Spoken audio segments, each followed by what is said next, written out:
gold clings to the stone like skin, and the tunnel breathes rot. Somewhere ahead, a body falls without a voice. Gossamer shivers in the black, humming with a hunger older than fire. A thin ring of gold catches a stray gleam from a dying star, then slips into shadow. Orc cries scrape the air. The ground trembles. The mountain watches. Fangs close, and the light on metal goes out. If you enjoy these journeys through Middle-earth's might-have-beens, please consider liking and subscribing. It helps the channel brave darker roads. Share your thoughts below and tell us where you are watching from. Your voice guides the next tale. In the pass of Cirith Ungol, where the Ephel-Duath lean over the world like a grave lid, Frodo Baggins lay in a tight-webbed cradle, eyes half-lidded, mind bound in a sleep that tasted of iron and night. Samwise Gamgee, blood in his mouth, stood with sword drawn in hands that shook. He called to his master because he had always called to him, even when silence was the only answer. The dark pressed close, a damp, cold weight. Shelob, the great spider, motherless and unlovely, drew back her mass from the sting of an elven blade. She felt with a sense that was not sight, not sound, not scent, but all of them woven together, a pulse not of meat but of meaning. It beat in the corridor like a drum. It made the hairs rise along the hollows of her legs. It promised fullness. Gollum, crouched a hand's breadth from the body he had betrayed, saw it too. It was in his eyes even when his eyes were shut. He whispered to himself, to the dark, to the thing that had named him, promised him, cursed him. Precious, precious. He looked past Frodo's pallid face, past the dull chain on his throat, toward the small well in the stone where Sam had stumbled and fallen and clawed himself up again. He saw no glimmer there. He felt sickness. He felt longing. He felt the shape of the world change. Sam swung Sting through silk that clung like membrane and heard the strands sing. He fell to his knees by Frodo, cut, tore, whispered his name. Then the ground rocked with 8 strides and darkness swept over them. Shelob's descent was quiet, a prayer that never made a sound. She came not to feed, but to claim. The ring showed itself to those who could never truly see it, and the hunger that had outlived mountains answered. The chain snapped with a dry little sound. It was not iron failing, not silver breaking. It was a choice, and the One Ring had always chosen. The circle of gold slipped, fell onto stone. It chimed once like a drop into a well. Sam lunged for it with hands raw with cuts, and his fingers touched smoothness, warmth, and weight. He was too slow. The mouth came down, and the ring was gone. Sam screamed. It was not a word. It was the sound a man makes when a promise is taken away. He stabbed. Shelob's belly turned like a midnight sea, and the point struck, and he felt it slide into a thickness that gave and then pushed back. She reared, splayed the tunnel with her legs, and something like laughter vibrated through the web in a shudder that made the stones tremble. Sting's light guttered, dimmed, then flared, and the blade, older than the language here spoken, sang to wakefulness. Sam struck again, and this time he bit deep at the joint. Black ichor hissed in the cold. Shelob moved like a shadow, pulled taut and severed. She should have shrank away as she had once in another telling. She did not. In the new wound inside her, something hot and hateful opened its eye, and her low cunning reached for it as a drowned swimmer reaches for air. The ring did not have a voice, but it had an intention, and it was stronger than any sound. It poured its will into her oldest hunger, and hunger met will like flint meets steel. The eye in Barad-dûr turned. It scarcely knew why it had not turned sooner. Perhaps because it had been waiting for this pattern, this crossing of threads, this very refusal of the expected. The signal burned in a place that was both in the spider and not. It flooded her mind. And her guts, it drove a line of terror across the plain of Gorgoroth. The mountain throbbed under ash. The wind backed. A captain in the watchtower of Cirith Ungol dropped his cup, and then, because he feared what he had done more than anything else, stood very still. Gollum darted forward. He clawed at stone, at air, at nothing. "Give it back," he croaked to the living blackness, to the thrumming chain of silk, to the world itself. He might as well have asked the sea to undrown him. He scrambled to the wall and found a crack too narrow even for him. He licked his lips and tasted old blood, and he began to plan. Sam gathered Frodo as best he could. He pressed his ear to him, heard a breath, a faintness of life, as if Frodo were a mountain and the wind were hiding in caves on the far side. "Do not leave me," he said. "Do not you leave me now." The tunnel answered with a rustle far away, and then with many small rustles closer. Spiderlings woke in their nests, sensing not the one, but the one that commanded them.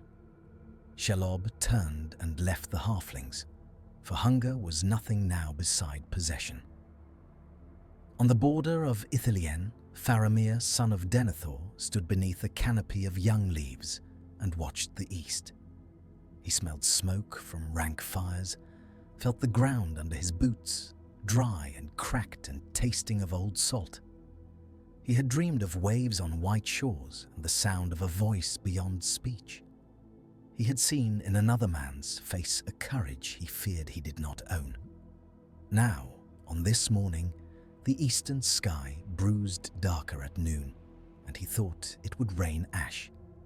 He sent a runner to the city and wrote his father a line that said nothing and everything. It grows. He could not say how. The words would not come. Denethor II, steward of Gondor, sat alone in the tower room with the stone that had cost him his sleep. He had wrestled with a mind not his own, and he thought he had won, because men always think that pride is victory. He bent over the palantir and saw a web that was also a map, a glitter of gold, and a shape older than the walls around him. He saw legs like towers and an appetite that made all plans seem small. He saw the ring, and it was not on a man's hand. He wept without dignity. He had wanted to see some hope. He had seen only the old promise fulfilled in a new form. If Sauron did not wear it, he would still own the one who did. On the green of Rohan, at Edoras, the west fog touched the eaves of the Golden Hall. Grima Wormtongue was gone, and with him the sickly quiet. Theoden King breathed as if for the first time in years. He smelled horse's sweat, beer, the oil of mail, smoke from fresh thatch. Eowyn moved through the hall like a blade, and no one was brave enough to touch its edge. The summons rode from Gondor. The beacons were alight. Rohan answered, and the fields poured forth men like water that had been dammed and now found its old bed. In the morning, a wind came from the south and blew good, and a gull cried, and the world still had sound. On the edge of the Ephel Duath, swords scraped from scabbards. In Minas Morgul, the pale stones sweated a light that had never known the sun. It began to flow. A cry went up, and it was older than language, and it was hunger too, but of another kind. The Nazgûl rose like a flock of black rain curtains, and went north and then west, in the dark above the scurve of Cirith Ungol, and their shadows met her shadow. Shelob had not retreated deep into her funnel as she once had. She had come out. She moved along the corridor that had tasted so many stumblings. She had grown. The ring spoke to Dominion, and she answered in the only tongue she truly knew. Be still, be mine, be eaten. Orcs in the outworks of Cirith Ungol felt their stomachs drop as if they had stepped off an unseen ledge. They bowed without knowing it. The gore-slicked stones felt warm. A captain shouted a harsh word, and his teeth fell out of his mouth with a little clatter. Somewhere far away, a mountain goat staggered on a crag, bleated once, and then leaped into the void of its own free will. Sam went the other way. He went up. He followed the last trail he had seen of Gollum, because all paths now led to the tower. He could not carry Frodo far, but he carried him anyway until he could not, and then he dragged him. His knees bled. His breath came thin and ragged. He thought of gardens in the Shire, of soft dirt between fingers, of voice and light. He thought of the gaffer scolding him. He thought of Marigold laughing. He went up. An orc horn blared somewhere overhead. Guttural voices snarled in disagreement. Shagrat and Gorbag, captains with ambitions, smelled a chance. They would have fought anyway, because they were made of failure and envy. Now, they fought like demons. The tower shook with their quarrel. Sam pressed Frodo into a shadow and waited. He had killed 2 spiders, no larger than his hand on a wall in Hobbiton, and had felt bad for doing it. He had killed one nearly as big as a calf now. He would do worse. In the morph of the air above Minas Tirith, Gandalf the White sat on Shadowfax and looked east. He felt the change like a cold nail driven under a fingernail. He had known fear in the face of Balrog fire. This was different. This was not raw power. This was direction. He thought of the rings. He thought of the one. He thought of Shelob. He had met her kind in older ages, when the world was wetter and the light more fluid. He knew the name Ungoliant like a bruise. He saw with his mind 2 hungers meeting, and he thought of what such a union could mean. A ring is purpose. The spider is appetite. Was there anything else in the world as dangerous as a purpose that is blind? He turned to Pippin, who stared always outward, as if the world might explain itself, if only he looked hard enough. Things have changed, he said. Pippin nodded and did not know why. On the Pelennor, a farmer named Berelac, who had never been more than 3 miles from his home, finished mending a fence and then went inside to sharpen a knife that had always been dull. He did not normally sharpen knives. The Nazgûl entered the upper cleft of the pass like a steel wind. The Witch King, whose crown was a gap where a head should be, and whose will had never once wavered until it broke and was remade, hovered at the lip of a cavern. His steed reeked of carrion and rain. He carried a blade that had unmade kings. He felt it like a tasting in the mouth before a feast. The ring's call was unmistakable. He drew in a breath he did not need and exhaled a scream he never tired of. The rocks answered. Shelob came to him not in defiance but in disdain. He was a shape that made noises. He was not food, he was a thief. She skittered over the ceiling as easily as over floor, directly above the Nazgûl, and her shadow covered his. It was a thing to see, if there had been eyes then to see it. The darkness that had once fallen on Numenor now wrapped in another darkness and pressed between stone and stone. The Witch King raised his arm, and a wave of cold rolled down the tunnel. The web crackled and went to ice, and then to dust.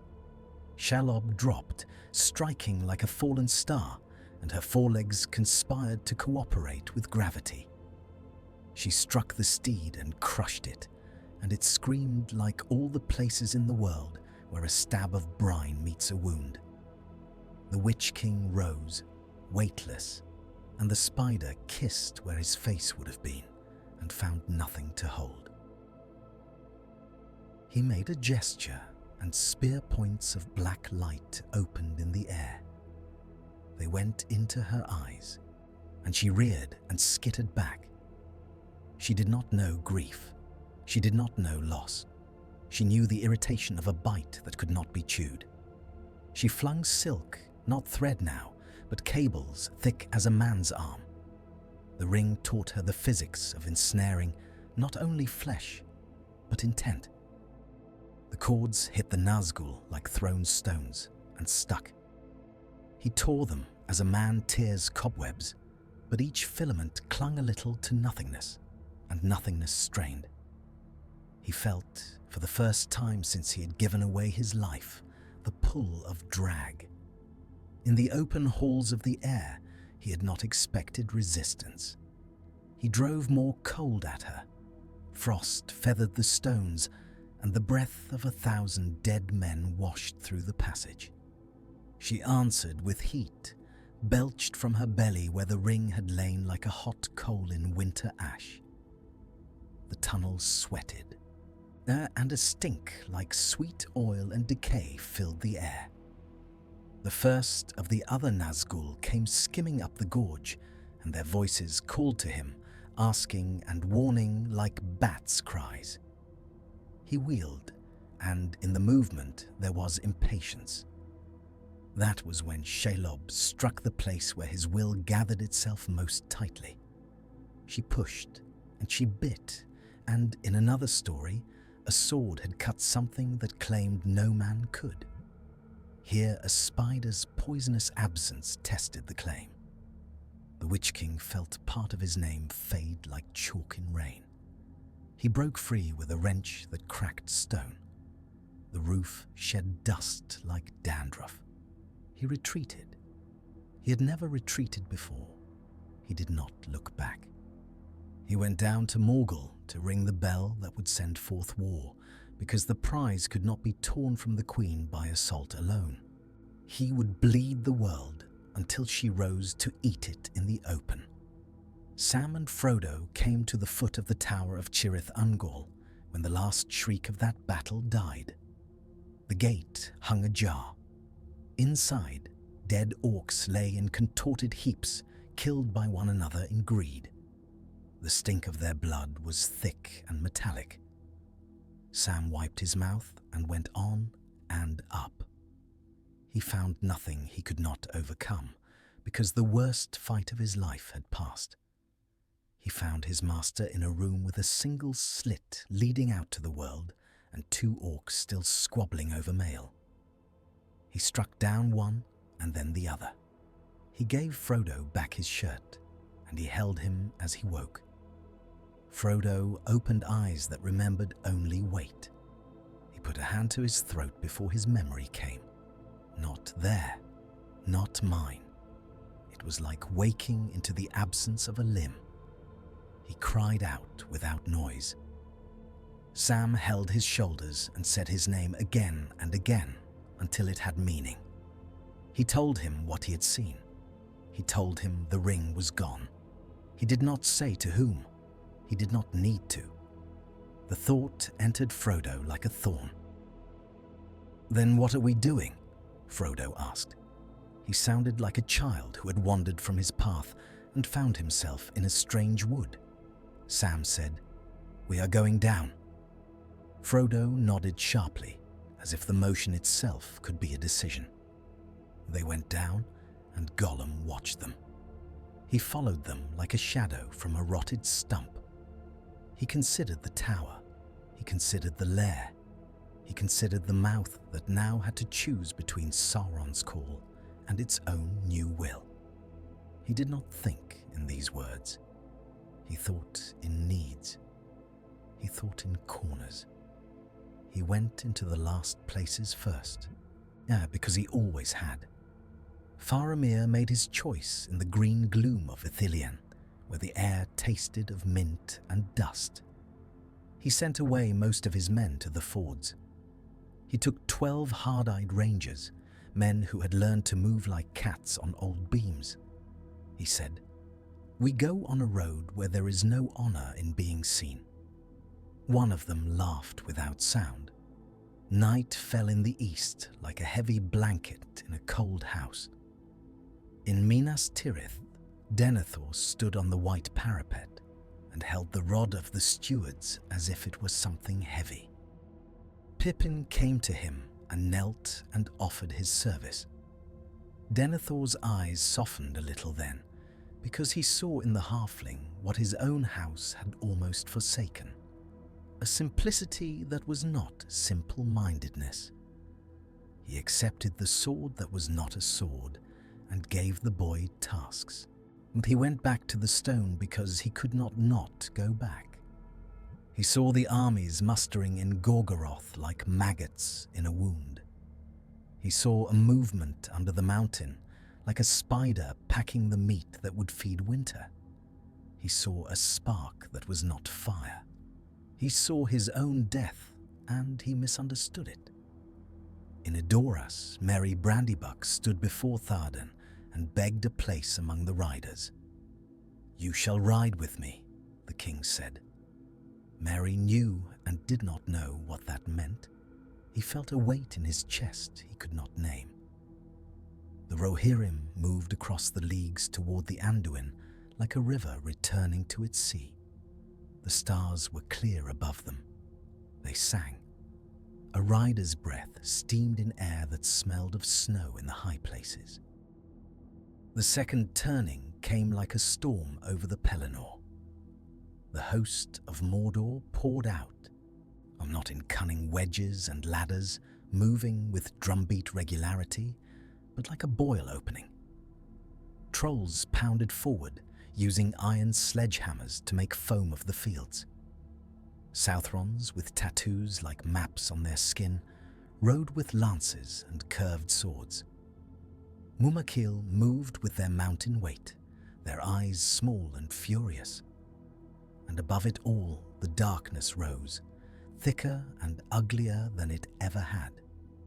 It had the feel of threads stretched from the mountains to the river, threads that snagged and slowed, threads that concentrated weight where none had been. The first stone of Minas Tirith fell from a great engine and hit a web no one could see. It stopped. It slid. It bounced back and crushed 50 orcs in their own ranks. The orcs laughed and cursed and blamed each other. The unseen silk quivered, as if the city itself were caught in it. Gandalf rode the walls. His white rod flicked like a conductor's baton. He sent fire where fire would burn evil but not men, and light where light would not blind defenders. He stood by a gate that would not hold, and he knew it.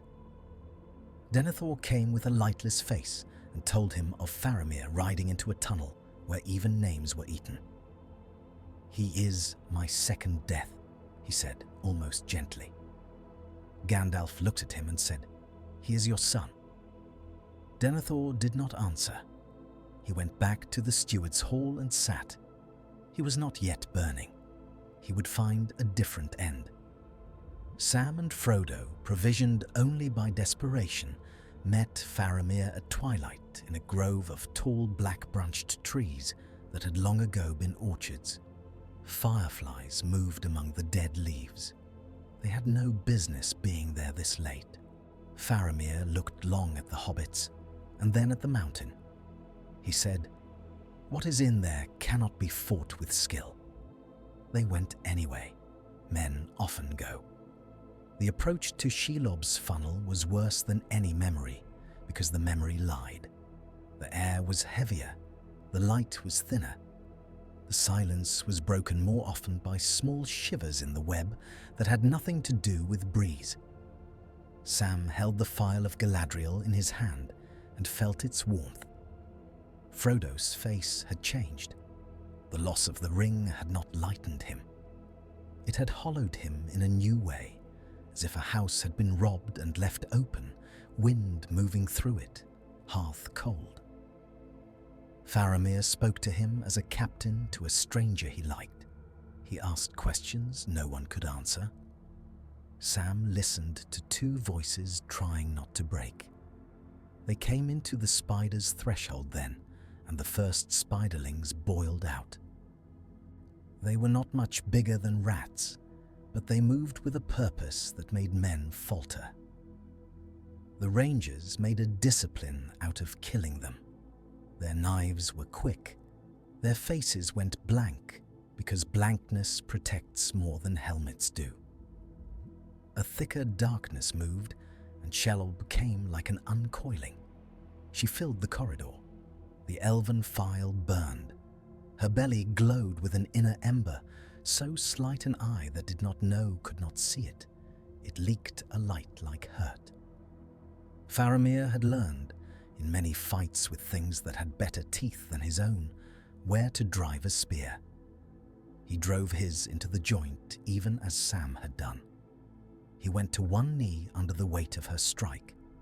He rose with the spear turned in his hands, twisting, and a cottage fable came back to him of boars and bold boys, and it helped him a little. His men shot arrows into soft places. Frodo was pulled back toward the wall and kept there. Sam shouted words without meaning. He had known too much speech and too much silence. Shelob turned and made a choice. The ring in her was not quite sleeping. It offered an opinion, and she took it for her own. She struck, things broke, and a son of Gondor fell under her weight. He was not crushed at once. He had one moment in which his eyes found someone's. He found Sam's. "Take him," Faramir said, not speaking of himself. He had barely ever spoken of himself. He took the file in his left hand and forced it against the slick that scented of pitch and bitter herbs. He smiled a little. It seemed right. He died with the smell of Ithilion's lilies in his nose, and because memory is a great liar and a better friend. It was a blow that echoed like a bell across Minas Tirith. Denethor, high in his hall, bowed his head and then stood. He laid the rod on the seat and walked away without hearing it roll. He went to the topmost place and set the palantir on the parapet and held it like a skull. He spoke not to the stone, but through it. "Look at me. Look what you do when you cannot even do your own work." Deep in the black tower, the eye turned with faint irritation. It refused to be summoned like a servant. Denethor laughed without mirth. He climbed the steps to the edge and looked down and then up. For a moment, all of Gondor saw him standing, so small, a smudge against sky, and then he stepped into air. He fell without a sound. The wind took his cloak, and it flapped like a bird that had forgotten how to fly. His body struck with dull certainty in a place where flowers had once grown. Men ran and did not look at their hands. The beacons smoked still. The Rohirrim came like a green tide, the thunder of hooves steady as a heartbeat. They crested the rise and saw the city and the army that had come to kill it. The morning was veiled in a brown gauze. The smell of dead and ash overlapped. Theoden King lifted his sword, and his voice rang. He led. The first rank shattered an outpost of orcs and ploughed a bright path into the black. Éowyn rode among them in a guise that fooled men, but not fate. Merry clutched and held and tried not to fly off into the chaos. The Witch King came, slower than he had, but still he came. He wanted to finish so many things. For he had been stung where no blade had reached him. He recognized the change without respect. He sat on a beast bred for horror and looked down at a king. He promised himself he would make that king regret something he had not even done. He descended like an argument that does not listen. Theoden fell under his horse. Éowyn stood over him with a sword and spoke her name, and he could not hear it. He spoke prophecy in reverse. A small hand stabbed where sorcery thought it could not be stabbed, and the word no closed over it. No man. It is never wise to make lists for fate. The Witch King broke. He shattered like thin ice in a bright pool. He went to pieces that did not fall. He had never thought he would go like that. His scream went up, and the spiders of the Ephel Duath paused and then went on. Merry lay with a hurt in his arm that would never leave entirely. Éowyn did not breathe for a very long time. Men fought over her as if life could be forced back by noise. In the shadow of Minas Tirith's gate, Gandalf watched the Black Captain fall and then lifted his head toward the mountain. He felt something like a hand close on his shoulder and push. It was not evil. It was time. The siege turned in a way that had been prophesied differently in other songs. The city rose as if out of water. It had survived. It would not fall today. That should have felt like an ending. It did not. It felt like the middle of something wider. Aragorn, son of Arathorn, came up the Anduin with a wind he had not asked for. The dead followed because they had promised, and promises are ropes that hold fast even in darkness. He leapt from a black ship onto the stone quay and shouted names. He called to men. They answered. The tide on the Pelennor surged a different way. Green and white flags moved like leaves in a hard breeze. When the fighting ended, it ended in a rain of dust and tears and animal screams. The women of the city wrapped their dead. Some of them washed orc blood from their hands with vinegar and water. They wept quietly. They did not all love the men they had cleaned. They did it anyway. In the tunnels of the mountains, Shelob had retreated to the deeps to digest. Above her, in her weblands and the lesser corridors that smelled like damp notebooks, a new motion began. The spiders went outward. They were not an army. They were not like orcs or men. They were a tide with minds in it, each one wanting, each one serving without thinking a wider want. They came down into Ithilien and hung in the trees. They came nearly to the old road and tasted the dust of older ages. A soldier of Gondor walking on patrol into a hollow place looked up and saw stars where there had never been stars, and did not understand until one moved. He did not have time to say anything. Sauron felt the tension like a knot in the rope he had spun around the world. The ring was not on his hand. It was nearer than at any time since his physical shape had been pulled down on the slopes of Orodruin. He should have been elated. Instead, he felt anger. It is the war sickness of would-be gods that agency in others enrages them. He sent orders. He would bring Shelob to him and tear the gold out of her with his own intention if he had to. He sent a thought like a blade toward the pass. Shelob shivered. She turned her belly toward the mountain and began to climb. The west gathered. Men's faces were grey with exhaustion and ash. Aragorn held council with Gandalf and Éomer and what captains remained. They spoke in a tent that had been pitched near the White City's gate. The oil lamps smoked. Maps lay flat and useless in this new world of webs. They agreed on something that was not quite a plan and not quite a prayer. Gandalf said, "We cannot outwait her." No one argued. Aragorn's eyes went toward the mountain as if he heard a language spoken there that he barely knew. He said, "We take fire to fire." Sam had sat by Frodo and held his hands and felt his pulse and his weakness. He had looked at the city and at the mountain, and had tried to imagine the invisible lines between them. He had loved one person for so long that his love had become a kind of light. He made of it a rope too.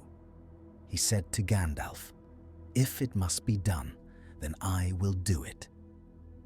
Gandalf nodded and did not caution him. He had learned in too many years what courage looks like when it has accepted its own death. Frodo heard and did not speak. He had a look on his face that mingled grief and a thin, hard core of pride in someone else. They set out in the last day after Pelennor fell quiet, a smaller company than any of the tales might have expected. A handful of rangers, Legolas with eyes that could still tell colours in a colourless land, Gimli, who grumbled louder than he had to in order to hear himself over his own fear, Eomer by a stubbornness in him that was almost as fierce as his loyalty, Gandalf, Aragorn, and the two halflings, who were so light on the ash that they scarcely left prints. An eagle wheeled high and thought of fish. The ground hummed with distant forges. The air was full of fine grit. On the edges of Mordor, a woman in Lossarnach hung a cooking pot full of nettles and stale bread, and stirred and stirred. She thought of a son who had left to fight and had not yet returned. She portioned his share into the pot anyway. She tasted it. It needed salt she did not have. In the Shire, Farmer Cotton looked up from mending a gate and thought he heard thunder on a bright day. He shook his head. Weather was weather. At Helm's Deep, a child named Heragast asked his mother if the sky could break. She said no. She said many things she wanted to be true. The third major turn came not with a trumpet, nor with a sudden fall of stones, but with a sound most men would have mistaken for nothing important. It was a hiss like steam. It came from cracks in the mountain.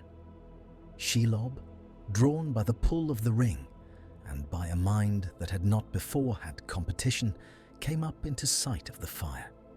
The vast smokes rolled and leaned as if making room. The ground near the Samath Naur was hot enough to blister through boot leather in seconds. She did not care. Her legs moved with dignity. She was a queen. She had a new regalia, the memory of a circle of gold. Aragorn held the company back. "Do not spend what we have before we reach the place where it can matter," he said. Shells of pumice clattered under his feet. A small quake rolled through them and was gone. In the distance, Barad-dûr held its shape as if deliberate. Gandalf closed his eyes and opened other eyes. He saw the inside of Shelob's hunger. He saw the ring in there, a bright thing in dark fat. He saw how close and how far they were. He thought of fire and of hands that had once held light. He thought of Galadriel and her mirror, and how even the oldest and the fairest can be tempted.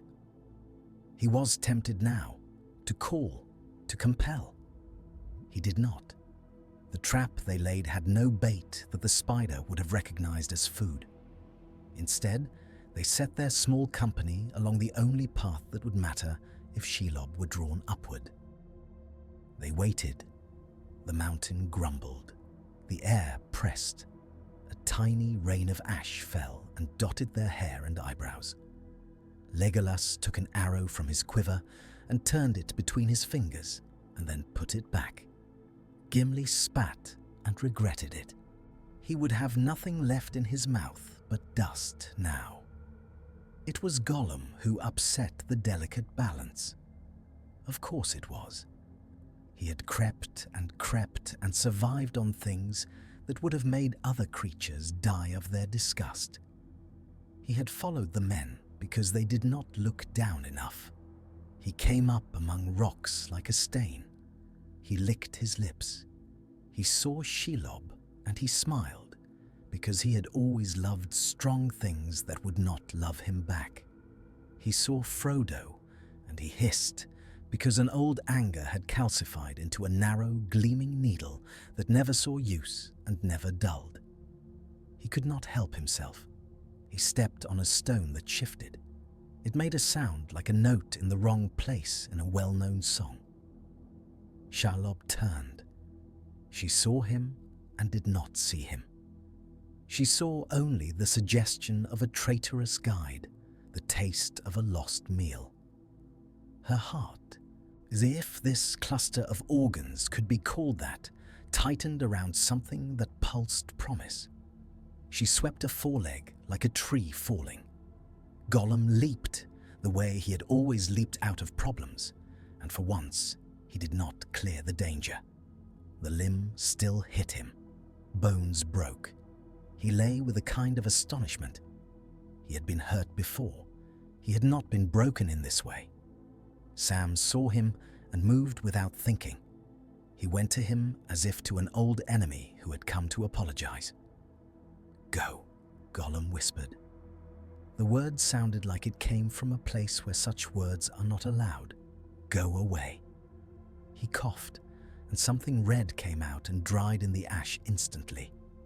"Take her," he said, and whether he meant the ring or the spider or some other her he could not name, not even he knew. Aragorn's voice cut the air. "Now," he said, and the company scattered into their places. Gandalf strode forward with his rod in his right hand and something else in his left, a shard of a memory of a star. He had kept it for too long and said nothing. He lifted it like a light that did not comfort. Shelob hesitated. The ring beat against her like a fist in a box. In such moments, the world forgets everything else.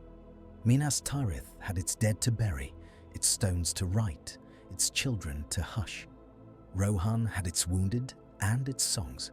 The Shire had its simple rounds. Barad-dûr had its calculations. Here, under the mountain, the lines crossed.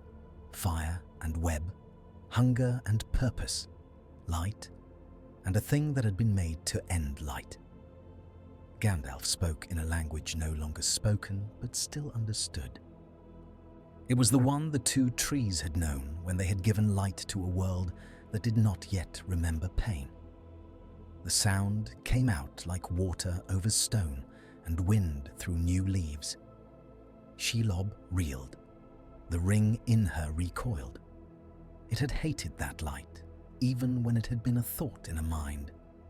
It raged, but it could not rage in any way that changed the nature of the light. Aragorn and Eomer and the Rangers drove their blades into the jointed places, always the same technique, perfected over generations. Legolas sent arrows into eyes that did not matter, but still distracted. Gimli's axe bit and stuck, and was wrenched free and bit again. Sam ran under the spider toward the lip of the Samath Naur. The heat backhanded him. He persisted. He had carried his master up steps and over rocks. He could carry this moment. He would be the rope. Frodo followed to the place where his feet wanted to stop and did not. He had nothing to do now but watch as the thing that had owned him half his life tried to live inside something else. Did he feel anger, relief? He felt both and more that had no words. Shelob tried to flee, because even queens know the shape of death when it mirrors their own shape back to them without flattery. The ring urged her to stand and fight, because it cannot flee. It has never fled. It does not understand retreat. For the first time, the two wills pulled in opposite directions in her. She screamed, and the sound was a tearing in every ear around. On the plateau below, orc captains clapped hands over non-existent ears and dropped to their knees. In Barad-dûr, a crack ran through an ornament that had been carved by a slave who had died 400 years ago. Sauron focused. Too late is the phrase only mortals understand. He did not understand it now. Gandalf thrust the shard of star memory into the belly of the spider, into the place where he could feel the one's heat like a red coin. It did not pierce. It was not meant to pierce. It was meant to bind light to light. He shouted, and the tunnel filled with a brilliance like noon in clear snow. Shelob convulsed. Her legs splayed. The ring beat, and for an instant it made her transparent, a light within, dark within light. Sam saw it then. He saw the gold, not with his eyes, but with the eye that love gives to the deserving and the undeserving. Without thinking, he put both hands into the wound. He burned his skin. He did not let go. He found the smoothness he had felt in the tunnel long ago, the circle that fits no finger like his. He closed his fist. He tore. Shelob shrieked, a long sound that had not been given to any creature to utter. She collapsed forward, a tidal wave of meat and stench. The ring fell into Sam's hands, and in that same movement he flung it forward. It spun once, a small sun. It fell. For an instant it seemed to hang, all purposes held in stasis. Then it went into the fire. The mountain changed its note. It had been singing one song for a long time, a high, thin scream. Now it sang another. It boomed, it pulsed. It threw up a gout of red that turned the air to glass and then to knives. The company fell flat and clung. Gandalf held himself with a will that had already died once in another story. He felt something vast lift and go away, a weight on his spirit as much as on the world. He saw Barad-dûr shiver, the eye coreless, empty, suddenly stupid in its emptiness. He smiled without joy. He would have liked some joy, but there was only the work of not dying all at once now. Sam lay with no skin on his hands. He watched the place where the ring had been as if he could still see it. He said, "It is done," to the stone, to the fire, to his master. Frodo did not answer at first. He had been unmade and remade too many times. He crawled to Sam and put his own hands over Sam's hands because it was the only thing he could do that seemed like action. Below, Shelob flailed. She had been cast off, not only by the ring, but by herself. She rolled toward the crack like a toppled tower. For a terrible moment, it seemed she might pull herself back by her own webs. Her limbs scrabbled. The heat curled them. She went in. She burned. There was a smell like truth. Which is to say, there was no smell. In the plains of Gorgoroth, armies stopped, as if reminded that they were men and not machines. Trolls looked up at the sky and dropped their hammers. The black gate trembled. In Minas Tirith, a woman who had been praying quietly and without words breathed out and did not know why. A boy in Rohan looked up at the sky and pointed. The stars were visible at noon. Gandalf gathered the small and the broken. The mountain was no safer for being victorious. Lava ran in rivulets like the edges of red shawls. They fled, not like heroes, but like animals that want to live. Sam stumbled and was caught. Frodo staggered and was held.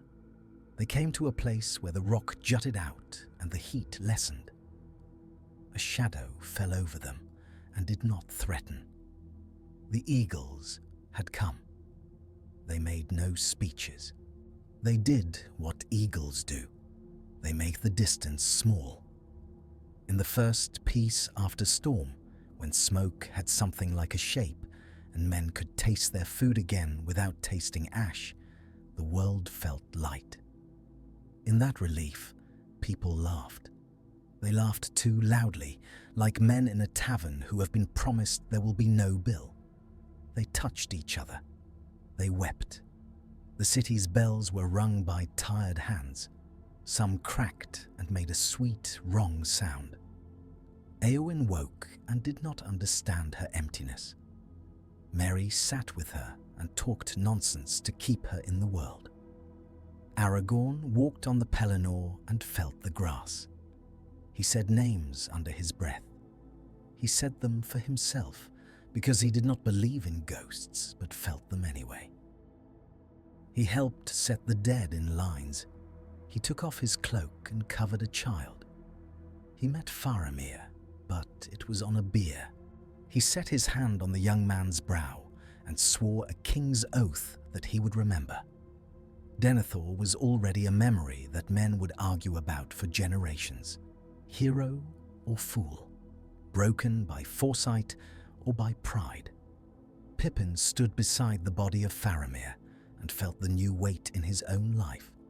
He would carry this city's little griefs as far as he was able.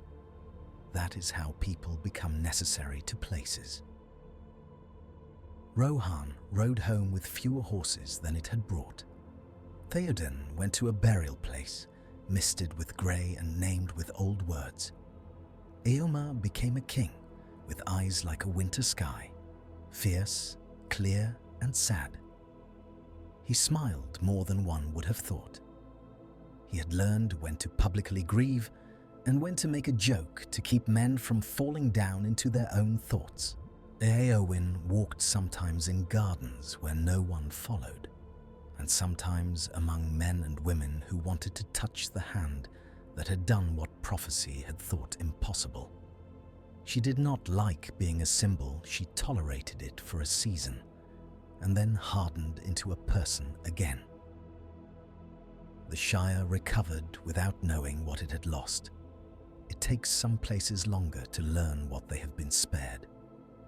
The potatoes came up late that year. The rains had come odd. The mill wheel turned without creaking. Farmer Cotton finally found his salt, and the stew improved. A young hobbit named Rose planted a tree where no tree had grown in living memory, and it took as if it had always been meant to stand there. She did not know why. She did not need to. In the east, a men who had followed Sauron because he had been the most convincing answer to every question stood in a wind and said very little.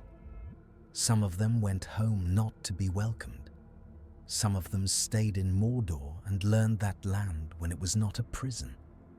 It turned green in patches like bruises fading. The Black Gate fell into ruin. The stones remembered where they had been before hands had forced them into an order they had not chosen. They relaxed, if stone can do such a thing. Gollum had been taken up in the claws of an eagle at the last moment, a mercy or a cruelty depending on your view. He had not died under Shelob's limb after all. He had dangled and screamed and clawed at the air. He had been set down on a high place that smelled like clean wind and bird droppings. He crawled to the edge and looked down. He saw distances he had never been able to imagine. He whispered to himself the names he had had. He was two creatures, and neither had a place to stand. He had lost his ring, and he had not regained his self. He lived 2 days and 3 nights. On the 4th morning, he climbed to a cranny and did not come out. A raven later found only bones. Even in death, he was hard to own. Sam endured pain that surprised him with its persistence. He sat with his hands wrapped in linen and breathed air that did not stink of spiders. He looked at Frodo across night fires and did not know what to say. He tried anyway. Frodo smiled, more with his eyes than with his mouth, and came and sat by him. They spoke of gardens, and then of what it had felt like to have the world inside their reach, and then not. "I feel light," Frodo said once in wonder and in grief. Sam said, "I do not," and felt bad for the honesty. Frodo touched his bandages and said, "You have burned for the world," and there was a peace in that sentence that ached. Gandalf looked east and west, and knew the work would not end. He saw the gaps left by names, the small holes in the nets that hold communities from falling apart. He could not fill them. He could only show that they were there and hand men thread and the habit of weaving. He had seen worse and had known better. He stood in the court of the fountain and laughed once at a joke Pippin told, and the laugh made people look up and think they had been spared. That was his work too. And what of Shelob? There is a memory in stone of her weight. There is a smell in the vents of Ordruin that sometimes comes when the wind shifts, a sweetness under the sulphur. And there are eggs in deep places that did not die with her. They fail without her mind to guide them. They eat and die without procreation. They fight their own reflections. But every once in a long while, in the darkest parts of the Ifilduath, where even the old no longer go, a strand of silk glistens in the night air. The light catches it and then looks away. The world transformed slowly, as it always does. Gondor filled its houses again. The white tree put forth a shoot with leaves that did not blow away the first winter. The roads were patrolled, inns opened. The songs told of kings returned and of women with hair like barley-killing shadows. They told of a ring burned and a mountain that roared not in anger, but in relief.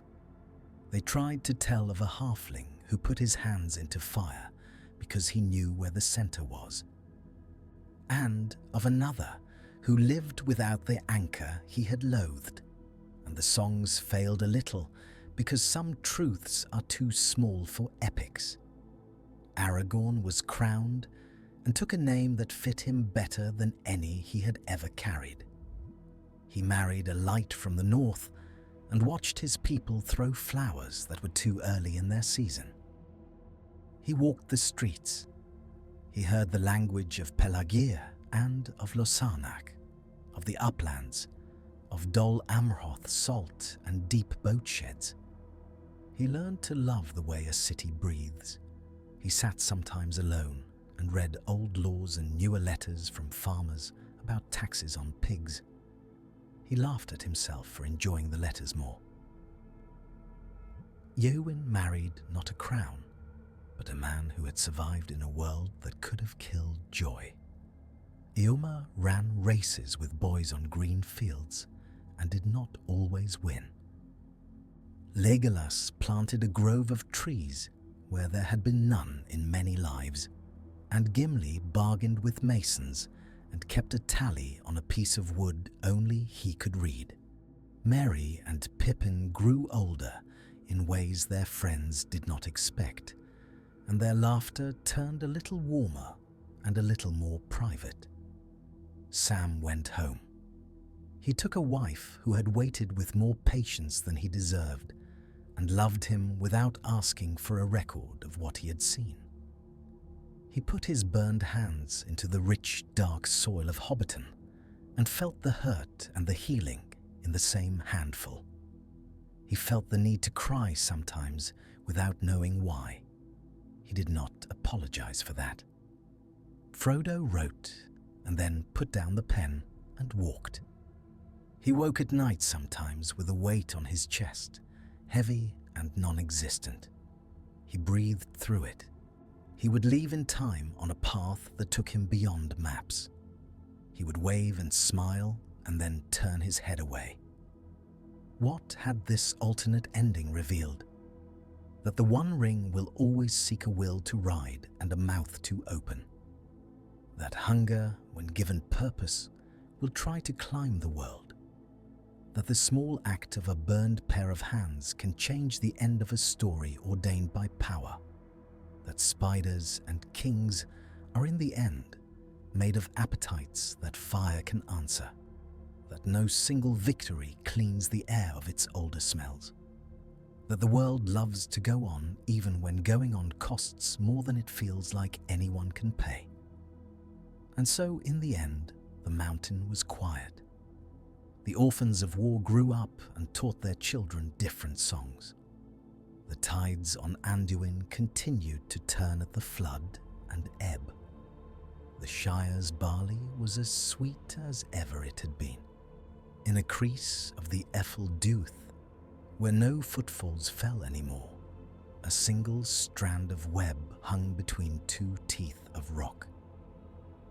It trembled as if something had just passed, and in the last red light of sunset, it glowed like a thin ring, and then the wind took it.